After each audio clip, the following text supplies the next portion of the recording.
ഓം അമൃതേശ്വരിയെ നമഃ. മനുഷ്യജീവിതത്തിൽ മറ്റ് ജന്തുക്കളുടെ ജീവിതത്തിൽ നിന്നുള്ള വ്യത്യാസം എന്താണെന്ന് വെച്ചാൽ, മറ്റു ജീവികൾ അവരുടെ ജന്മസിദ്ധമായ സ്വഭാവവിശേഷങ്ങൾക്കനുസരിച്ചാണ് ജീവിക്കുന്നത്.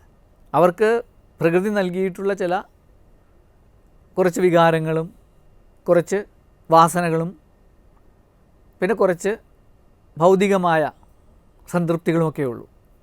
പക്ഷെ മനുഷ്യനങ്ങനെയല്ല. മനുഷ്യൻ്റെ മനസ്സാണ് കൂടുതൽ അവൻ്റെ ജീവിതത്തെ സ്വാധീനിക്കുന്നത്. മനസ്സ് എന്ന ഒരു ഇൻസ്ട്രുമെൻ്റ്, ഒരു ഉപകരണം നമുക്കുള്ളത് കൊണ്ടാണ് നമ്മളെ മനുഷ്യനെന്ന് വിളിക്കുന്നത് തന്നെ.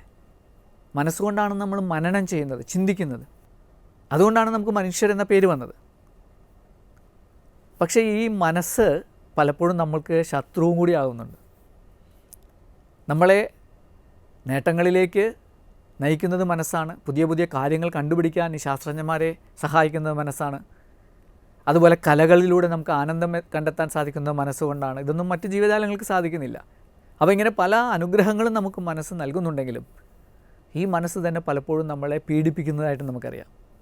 ആവശ്യമില്ലാത്ത ഉത്കണ്ഠകൾ, ആശങ്കകൾ, വിഷാദം, കോപം, അതിരുകടന്ന ആഗ്രഹം, അത്യാഗ്രഹം, പ്രതികാരവാഞ്ച, ഇങ്ങനെയൊക്കെയുള്ള പല പല ഭാവങ്ങളും വികാരങ്ങളും ഈ മനസ്സ് തന്നെ നമുക്ക് നൽകി നമ്മളെ ശല്യപ്പെടുത്തുന്നതായിട്ട് നമുക്കറിയാം. ഇന്നത്തെ കാലഘട്ടത്തിൽ അറിയാം, ഈ ലോകത്തിലെ അസുഖങ്ങളെക്കുറിച്ചൊക്കെ ചിന്തിച്ചാൽ അധികവും മനസ്സുകൊണ്ടുണ്ടാകുന്ന അസുഖങ്ങളാണ്. ശാരീരികമായ പല അസുഖങ്ങൾക്കും കാരണം തന്നെ ഈ മനസ്സിൻ്റെ അനിയന്ത്രിതമായ സഞ്ചാരങ്ങളാണ്. ഇത് മറ്റു മൃഗങ്ങൾക്ക് ഇങ്ങനെയൊരു വിഷയമില്ല. ഇത് മനുഷ്യർക്ക് മാത്രമുള്ളൊരു പ്രശ്നമാണ്. അപ്പോൾ മനുഷ്യർക്ക് മനസ്സെന്നുള്ള അനുഗ്രഹവുമുണ്ട്, മനസ്സെന്നുള്ളൊരു ശാപവുമുണ്ട്. പക്ഷേ ഈ ശാപമായ മനസ്സിനെ നമുക്ക് കീഴടക്കി എപ്പോഴും അനുഗ്രഹം നൽകുന്നൊരു മനസ്സാക്കി മാറ്റാൻ സാധിക്കും. അതിന് ശത്രു അല്ലാതാകണം മനസ്സ്. കുമാരനാശാൻ്റെ കവിതയിൽ വളരെ പ്രസിദ്ധമായി പറയുന്നു, ചിത്തമാം വലിയ വൈരി കീഴമർന്ന് അത്തൽ തീർന്ന യതി തന്നെ ഭാഗ്യവാൻ. ചിത്തം ഒരു വൈരിയായിട്ട് നിൽക്കാതെ അത് കീഴടങ്ങി നമുക്ക് വരുതിയിൽ നിന്ന് കഴിയുമ്പോൾ അത് നമ്മളുടെ ഭാഗ്യമാണ്. അപ്പോൾ ഇതിനുള്ള മാർഗം എന്താണെന്ന് ചോദിച്ചു കഴിഞ്ഞാൽ, അതിനു വേണ്ടിയാണ് നമ്മുടെ ജീവിതത്തെ ചിട്ടപ്പെടുത്തണമെന്ന് പറയുന്നത്. ആധ്യാത്മിക സാധനങ്ങളൊക്കെ അനുഷ്ഠിക്കണം. അതിലൂടെ മനസ്സിനെ നിയന്ത്രിച്ച് അതിലൂടെ പല നേട്ടങ്ങളും നമുക്ക് ജീവിതത്തിലുണ്ടാക്കി അവസാന ആത്മസാക്ഷാത്കാരം വരെ നമുക്ക് എത്താൻ സാധിക്കും. ഇന്ന് നമ്മുടെ ഇടയിലൊക്കെ വളരെ പ്രചാരമാർജിച്ചുകൊണ്ടിരിക്കുന്നതാണ് യോഗാഭ്യാസവും യോഗ പരിശീലനങ്ങളുമെല്ലാം. അപ്പോൾ എന്താണ് യോഗാഭ്യാസത്തിൻ്റെ പ്രധാന ഉദ്ദേശം? നമ്മൾ പലരും വിചാരിക്കും ആരോഗ്യമുണ്ടാവുകയാണ്, സൗന്ദര്യമുണ്ടാവുകയാണ്, അങ്ങനെയൊക്കെ പല ലക്ഷ്യങ്ങളും നമ്മൾ കാണുന്നുണ്ട്. പക്ഷേ യോഗാ ദർശനത്തിൻ്റെ ഏറ്റവും പ്രസിദ്ധമായ ഗ്രന്ഥമായ യോഗ വാസിഷ്ഠത്തിൽ ഈ യോഗ എന്നത് എന്താണെന്ന് വളരെ കൃത്യമായി നിർവചിച്ചിട്ടുണ്ട്. അതിൽ പറയുന്നത് മനഃപ്രശമനോപായോ യോഗ ഇത്യഭിധീയതേ എന്നാണ്. മനസ്സിനെ പ്രശമിപ്പിക്കുവാൻ, ശാന്തമാക്കുവാൻ ഉള്ള ഉപായങ്ങളാണ് യോഗ.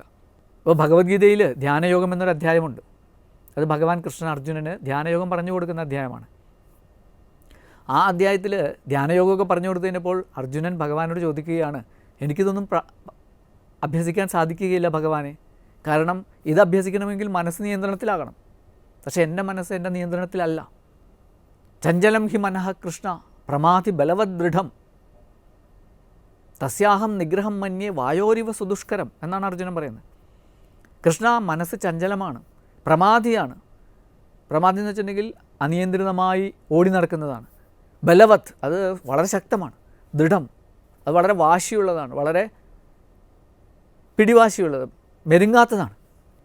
തസ്യാഹം നിഗ്രഹം മന്യേ വായോരിവ സുദുഷ്കരം. അതിനെ ഒന്ന് നിയന്ത്രിക്കുക എന്ന് വെച്ചിട്ടുണ്ടെങ്കിൽ കൊടുങ്കാറ്റിനെ പിടിച്ചു കെട്ടുന്ന പോലെ ബുദ്ധിമുട്ടാണല്ലോ ഭഗവാനെ എന്നാണ് കൃഷ്ണനോട് അർജുനൻ ചോദിക്കുന്നത്. ആരാണ് അർജുനൻ? വില്ലാളി വീരനായിരുന്നു, ഏകാഗ്രതയുടെ കാര്യത്തിൽ ഒന്നാമനായിരുന്നു, 2 കൈകൾ കൊണ്ടും അമ്പ ചെയ്യാൻ സാധിക്കുന്ന സവ്യസാചിയായിരുന്നു. അപ്പോൾ ഇത്രയൊക്കെ കഴിവുകൾ ഉള്ള ഒരു വ്യക്തിക്ക് പോലും തൻ്റെ മനസ്സിനെ നിയന്ത്രിക്കുന്ന കാര്യം വരുമ്പോൾ, മനസ്സിനെ കീഴടക്കുന്ന കാര്യം വരുമ്പോൾ നിസ്സഹായതയാണ് അനുഭവപ്പെടുന്നത്.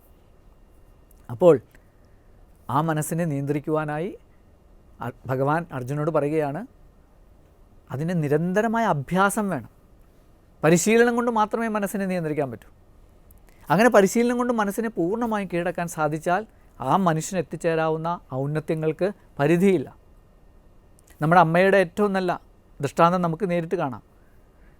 കഠിനമായ തപശ്ചര്യയിലൂടെ മനസ്സിനെ മുഴുവൻ കീഴടക്കിയ മഹാത്മാക്കൾക്ക് എന്ത് സാധിക്കും എന്നാണ് അമ്മയെപ്പോലെയുള്ളവരുടെ ജീവിതം കാണിച്ചു തരുന്നത്. എന്ത് അറിവും നേടിയെടുക്കാൻ ഈ ഏകാഗ്രമായ, നിയന്ത്രിതമായ, കീഴടങ്ങിയ മനസ്സുകൊണ്ട് സാധിക്കും.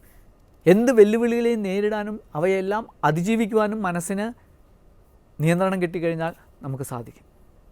നമ്മുടെ യഥാർത്ഥ സ്വരൂപമായ ആ പരമാനന്ദാവസ്ഥയിലേക്ക് എത്തിച്ചേരുവാനും നമുക്ക് ഈ മനസ്സിൻ്റെ പൂർണ്ണമായ നിയന്ത്രണം സാധിച്ചു കഴിഞ്ഞാൽ സാധിക്കും.